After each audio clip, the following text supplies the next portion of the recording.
Hello friends, जय हिंद। स्वागत आपका आपके अपने चैनल होम ट्यूशन पे। सबसे पहले तो सीआईएसएफ के जितने भी एस्पिरेंट हैं जो यहाँ पे रिटर्न एग्जाम में पास हुए हैं, सभी को होम ट्यूशन चैनल की तरफ से बहुत बहुत शुभकामनाएं, बहुत बहुत बधाइयाँ आपको।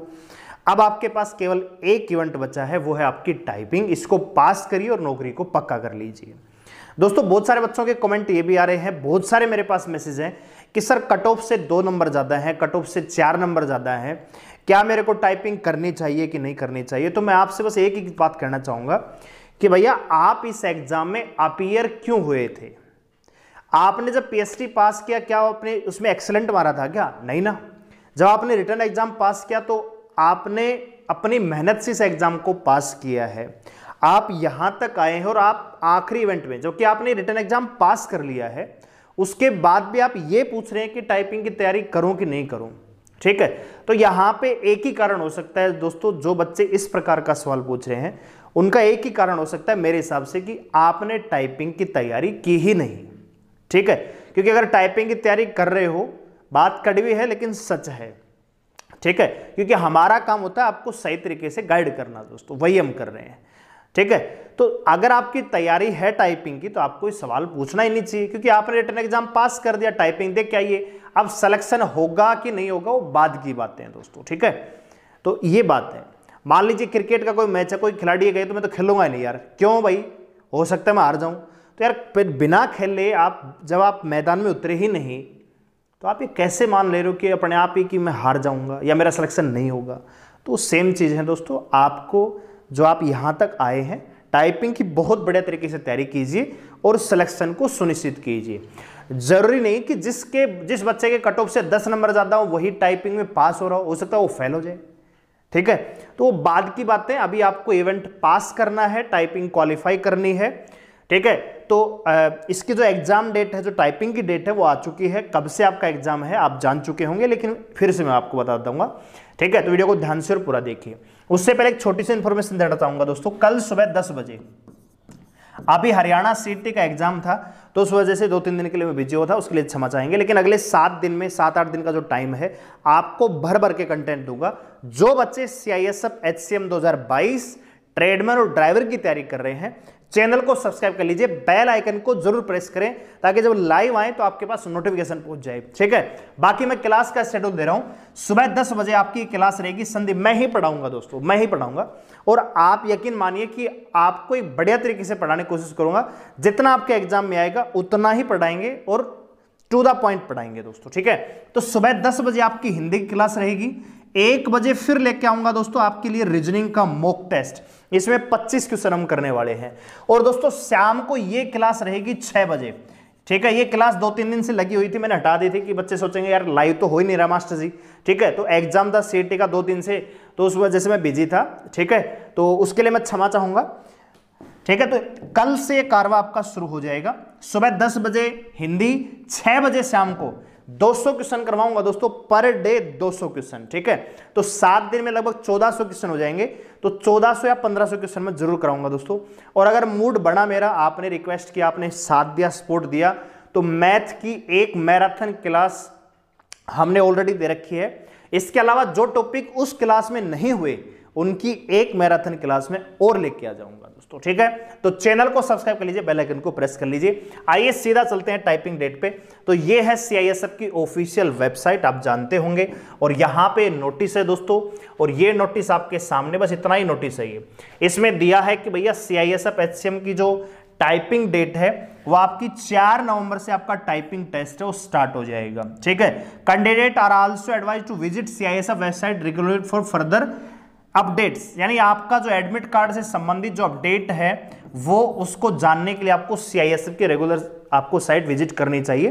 ठीक है, तो 4 नवंबर से आपका ये टाइपिंग टेस्ट स्टार्ट हो जाएगा, और मेरे हिसाब से लगभग दोस्तों 7 दिन में आपका ये टाइपिंग टेस्ट हो जाना चाहिए। हो सकता है 7 से 10 दिन का टाइम लग जाएगा। ठीक है, तो जिन बच्चों ने एग्जाम क्वालिफाई कर दिया है, अभी भी आपके पास 4 नवंबर का मतलब है कि आज तारीख हुई है 23, 7 दिन 11, लगभग 11 दिन का टाइम है। और हो सकता है कि एडमिट कार्ड में आपकी टाइपिंग 10 तारीख को दे रखी हो, 9 तारीख को हो, तो वो आपके पास टाइपिंग का टाइम रहेगा, ठीक है। और आप ये बात जानते होंगे कि भैया जो बच्चे इंग्लिश में यहाँ पे टाइप करेंगे उनके लिए 35 वर्ड पर मिनट की यहाँ पे स्पीड होनी चाहिए, ठीक है। जो बच्चे इंग्लिश में करेंगे उनके लिए 35 वर्ड पर मिनट, और जो हिंदी वाले बच्चे हैं उनके लिए 30 वर्ड पर मिनट के हिसाब से आपकी स्पीड होनी चाहिए। और ये आपकी केवल क्वालिफाई नेचर की है, आपको केवल बस पास करना है। यहाँ पे ना स्पीड देखी जाएगी, आपको बस ये स्पीड आनी चाहिए और एक्यूरेसी आपकी 90% के आसपास रहनी चाहिए, आपको बस पास करना है दोस्तों, ठीक है। तो मेरा ये मानना है कि अगर आपने एग्जाम पास कर लिया और आपके 4 नंबर ज़्यादा है, 4 या उससे ज़्यादा नंबर ज़्यादा है, तो आपको टाइपिंग के अलावा कुछ काम नहीं होना चाहिए, ठीक है। 2 घंटे टाइपिंग कीजिए, फिर 1 घंटा रेस्ट कर लीजिए, फिर 2 घंटे टाइपिंग कीजिए, फिर रेस्ट कर लीजिए, फिर 2 घंटा टाइपिंग कीजिए, तो आपको बचे हुए 10-12 दिन में भी बहुत अच्छा रिजल्ट मिल सकता है। जो बच्चा जिसने एग्जाम आने के बाद ही टाइपिंग शुरू की है तो उनका भी परफॉर्मेंस सुधर सकता है, क्योंकि केवल 35 की स्पीड लेके आनी है, लेकिन आपको एफर्ट्स लगाने पड़ेंगे, मेहनत करनी पड़ेगी, उंगलियों में दर्द करना पड़ेगा दोस्तों। और उसका एक ही तरीका है कि 2-2 घंटे के सैल्यूट बना लीजिए कि भैया सुबह 2 घंटे कर लीजिए, 2 घंटे दोपहर में कर लीजिए, 2 घंटे रात को कर लीजिए। बढ़िया तरीके से अगर आप प्रैक्टिस करेंगे डेली बेसिस पे तो निश्चित रूप से आप पास हो जाएंगे। अगर आप यही सोचेंगे कि मैं टाइपिंग सेंटर पे जाके टाइपिंग करूंगा 1-2 घंटे, तो उसमें पार नहीं पड़ने वाली है। अगर आप अभी शुरुआत कर रहे हैं, आपकी प्रैक्टिस उस लेवल की नहीं हुई है, ठीक है। जो बच्चे शुरू से टाइपिंग कर रहे हैं एग्जाम देने के बाद से ही, तो उनकी टाइपिंग की तैयारी बहुत अच्छे से हो चुकी होगी। लेकिन जो बच्चे ने अभी 15 दिन या 10 दिन में स्टार्ट किया, उनके लिए मैं कह रहा हूं कि आपको लगभग 6 घंटे टाइपिंग करनी चाहिए, 2-2 घंटे के स्लॉट के हिसाब से, ठीक है। तो आप खुद ही महसूस करेंगे कि हाँ इजाफा हुआ है, परफॉर्मेंस बढ़ी है, और निश्चित रूप से आप टाइपिंग क्वालिफाई करेंगे, ऐसे हम ये कामना करते हैं। और सभी को, जो बच्चे CISF के टाइपिंग टेस्ट में शामिल होने वाले हैं, सभी को ऑल द वेरी बेस्ट। बहुत सारे बच्चे फॉन्ट पूछ रहे थे, तो हिंदी का जो फॉन्ट रहता है वो आपका कुरुतिदेव होता है, ठीक है। कुरुतिदेव का मंगल फॉन्ट होता है दोस्तों, ठीक है, मंगल फॉन्ट पे करवाई जाती है, ठीक है। तो बहुत सारे बच्चे ये भी पूछ रहे थे। स्पीड मैंने बता दी है। टाइपिंग कैसे होगी दोस्तों, ऑनलाइन भी हो सकती है और ऑफलाइन भी हो सकती है, उसकी मैं जानकारी आपको अगली वीडियो में दूंगा दोस्तों, ठीक है। तो जो बच्चे एग्जाम पास कर चुके हैं, अपनी टाइपिंग में बढ़िया तरीके से लग जाइए। फालतू की बातें सोचना बंद कीजिए कि 1 नंबर ज्यादा है, 2 नंबर ज्यादा है, 10 नंबर ज्यादा है, वो बाद की बातें हैं, ठीक है दोस्तों। और एक चीज और मैं कहना चाहूंगा, बहुत सारे बच्चों का यहाँ पे नुकसान भी हुआ है। बहुत, मेरे पास कम से कम 300-400 मैसेज ऐसे हैं जिसमें सभी में यही कमेंट है, यही मैसेज है कि सर मेरे 65 नंबर थे, 49 हो गए 65 से। एक बच्चा कह रहा है कि 75 क्वेश्चन मेरे सही थे, स्कोर मेरा 75 होना चाहिए, वो घट के 59-60 पे जा रहा है। यार मतलब नॉर्मलाइजेशन किस हिसाब से किया है, ये अभी भी एक सवाल है कि कौन सा फॉर्मूला ऐसा लगाया कि पेपर में नेगेटिव मार्किंग नहीं है। शिफ्ट इतनी भी हार्ड नहीं थी कोई दूसरी कि भैया 23 जुलाई वाली तो बिल्कुल आसान हो और 6 अगस्त वाली बहुत ज्यादा हार्ड हो, ऐसा भी कोई विशेष अंतर नहीं था। 2-4 क्वेश्चन का था, लेकिन बिल्कुल हार्ड आप नहीं कह सकते, ठीक है। तो ये नॉर्मलाइजेशन कैसे हुआ कि 60 नंबर वाला बच्चा है वो 38 नंबर नॉर्मलाइज स्कोर हो रहा है, ठीक है दोस्तों।